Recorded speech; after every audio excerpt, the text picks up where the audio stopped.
নমস্কার বন্ধুরা, আজকে আমরা জানবো ডিম্যাট অ্যাকাউন্ট ও ট্রেডিং অ্যাকাউন্ট কি।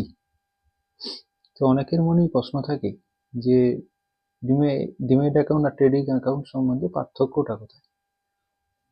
বিশেষত এটা যারা স্টক মার্কেটে নতুন শুরু করেছেন বা করবেন বলে ভাবছেন, তাদের মনে এই প্রশ্নটা বেশি থাকে। তো আজকে আমরা জেনে নেব যে ডিম্যাট অ্যাকাউন্ট আর ট্রেডিং অ্যাকাউন্ট কি।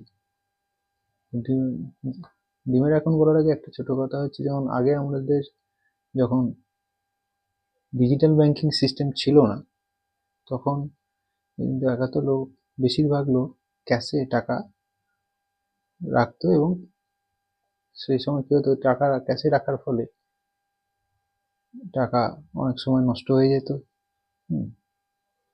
ছিঁড়ে যেত, হারিয়ে যেত, মনে থাকতো না কোনো সময়। কিন্তু অনেক সময় বেশি টাকা হলেও সেটা চুরি হওয়ার সম্ভাবনা থাকতো। সেরকমই স্টক মার্কেটেও স্টক কেনা বেচা হতো।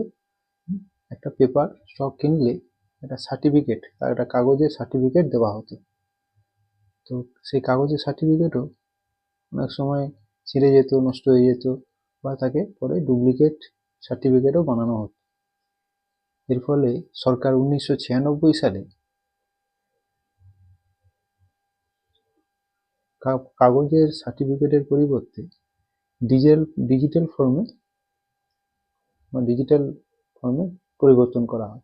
ডিজিটাল ফর্ম বলতে এখানে ডিজিটাল অ্যাকাউন্ট তৈরি করা হয়, যেখানে শেয়ার কিনলে সেই অ্যাকাউন্টে বাই করার পরে সেই অ্যাকাউন্টে শেয়ার বলুন বা স্টক সেখানে জমা থাকতো, এবং যখন আমরা শেয়ার বা স্টক বিক্রি করতাম তখন সেই অ্যাকাউন্ট থেকে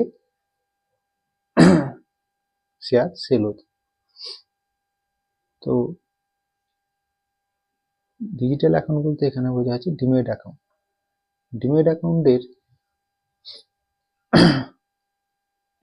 ফুল ফর্ম বলা যেতে পারে ডিম্যাটেরিয়ালাইজ অ্যাকাউন্ট।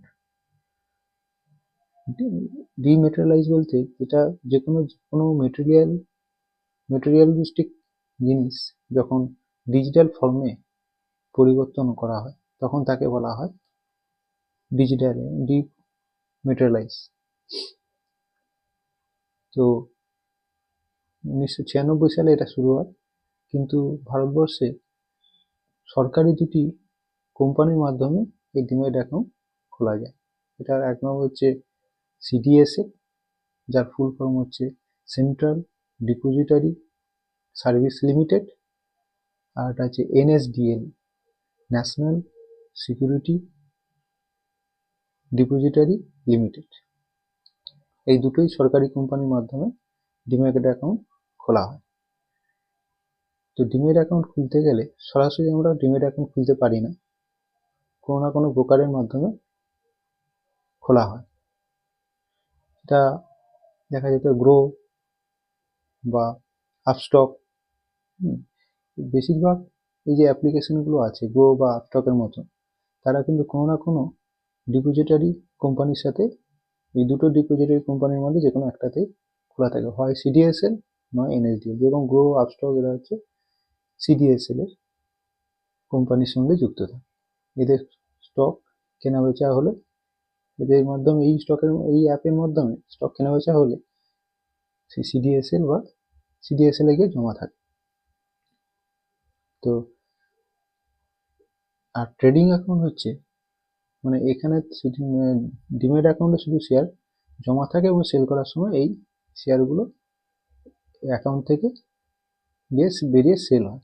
কিন্তু ট্রেডিং অ্যাকাউন্ট হলো যেখানে শেয়ার কেনা বেচা করার জন্য ট্রেডিং অ্যাকাউন্ট। ট্রেডিং অ্যাকাউন্টগুলো কিন্তু ব্রোকাররাই খুলে দেয়। তাই যখন ব্রোকারের মাধ্যমে কোনো গ্রো বা আপস্টকের মতন কোনো অ্যাপ্লিকেশনে আমরা অ্যাকাউন্ট খুলি, তখন অটোমেটিক্যালি সেটা ট্রেডিং অ্যাকাউন্ট, ডিম্যাট অ্যাকাউন্ট খুলে তার সাথে সাথে ট্রেডিং অ্যাকাউন্টও খুলে যায়। ট্রেডিং অ্যাকাউন্ট এখানে একটা ব্রিজের মতন কাজ করে ব্যাংক আর ডিম্যাট অ্যাকাউন্টের মধ্যে। আমরা যখন কোনো শেয়ার কিনতে হয় তখন তার আগে ব্যাংকের অ্যাকাউন্ট থেকে আমরা ট্রেডিং অ্যাকাউন্টে টাকা ট্রান্সফার করা হয় প্রথমে, তারপরে আমরা যখন শেয়ার কিনলে সেটা ট্রেডিং অ্যাকাউন্ট থেকে শেয়ার কেনা হয় এবং কেনার পরে শেয়ারটা ডিমেট অ্যাকাউন্টে এসে জমা।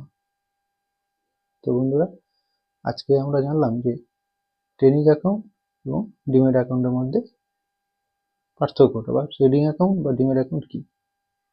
তো এইভাবে আমরা স্টক মার্কেট শিখতে চ্যানেলটি ফলো করে দেবেন। আগামী ভিডিওতে আমরা অন্য একটা বিষয় নিয়ে আলোচনা করব। ঠিক, আজকে এই পর্যন্ত। নমস্কার।